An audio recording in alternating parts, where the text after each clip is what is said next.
Sister, let me share with you the archetypal journey of the priestess, this ancient path of power and service that is awakening within your blood. In 4 lines, a downward facing triangle to the earth, we start with the threshold. We stand at the threshold knowing that we're called to something vast. We're called to deep work. We're called to the soul. And it is upon this threshold we stand and are asked to make a decision. We're faced with the question, do you choose soul or do you choose ego? If you're called to the path of the priestess, you'll know when you meet the threshold.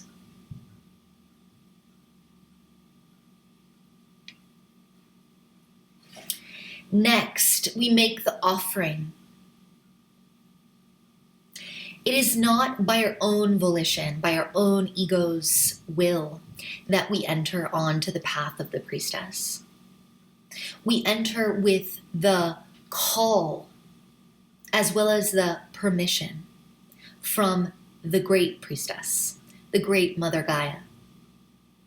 In order to enter into intimacy with her deepest threads of spiritual potency, we must enter into relationship with the elements: earth, air, fire, water, and space, as well as the direction of the great behind, our ancestors, and the great in front, our descendants, who are teaching us and guiding us.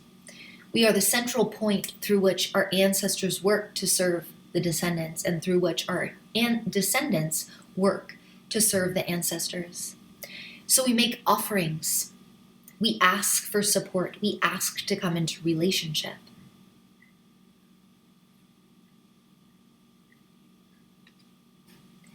Next, we're initiated by the thread, the red thread, the ancient thread of the blood, the thread of the womb, the wisdom that lives inside of our own bodies, our own being, our own essence.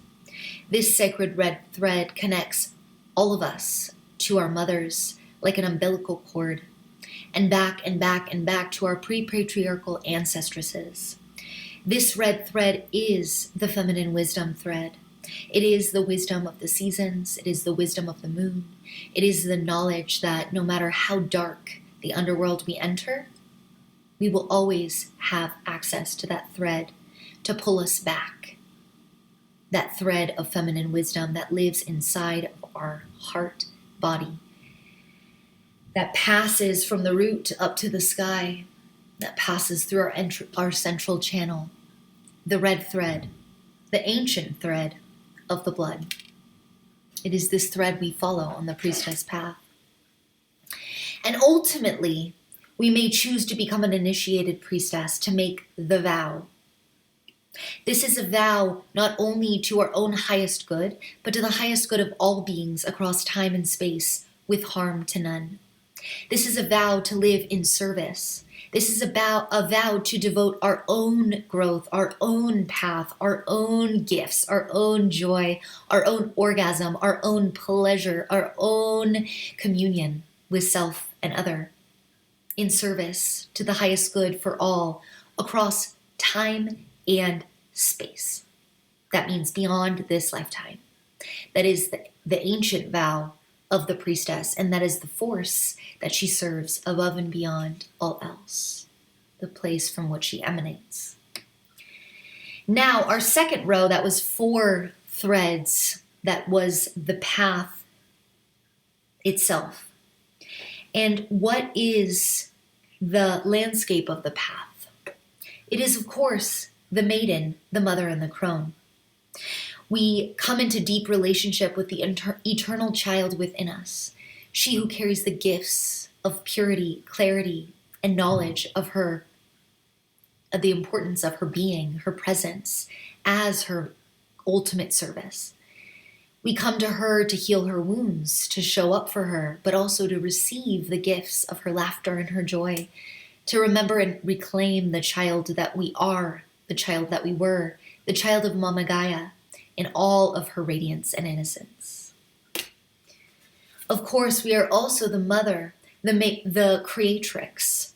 We are she who manifests into this world.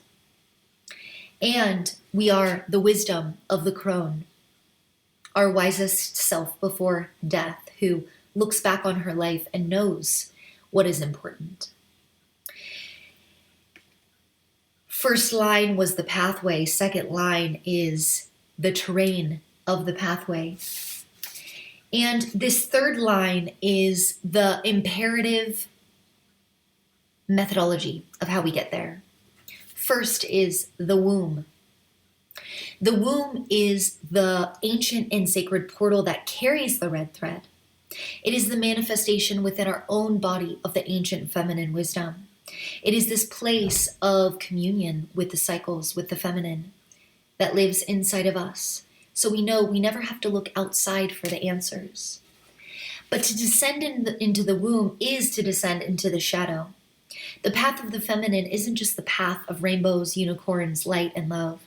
The path of the priestess is the path of diving into those places within us that are wounded, that have shut off to love.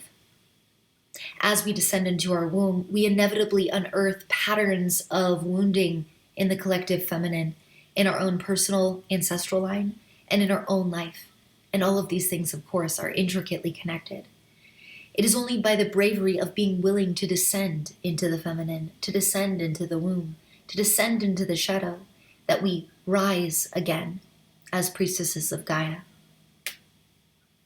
The last line is the single point. How do we get there? What is the foundation upon which this entire practice is built? The practice of the feminine sacred. The temple. The temple is our own body. Our body temple is the place we go to worship the goddess. It is the place we go to come into communion with the earth. Our own temple is nature. We find our temple out in nature, and we find our temple here inside of our own being, our own body. This is the point upon which the triangle extends upward. This is the ancient and sacred practice of the priestess. Are you ready?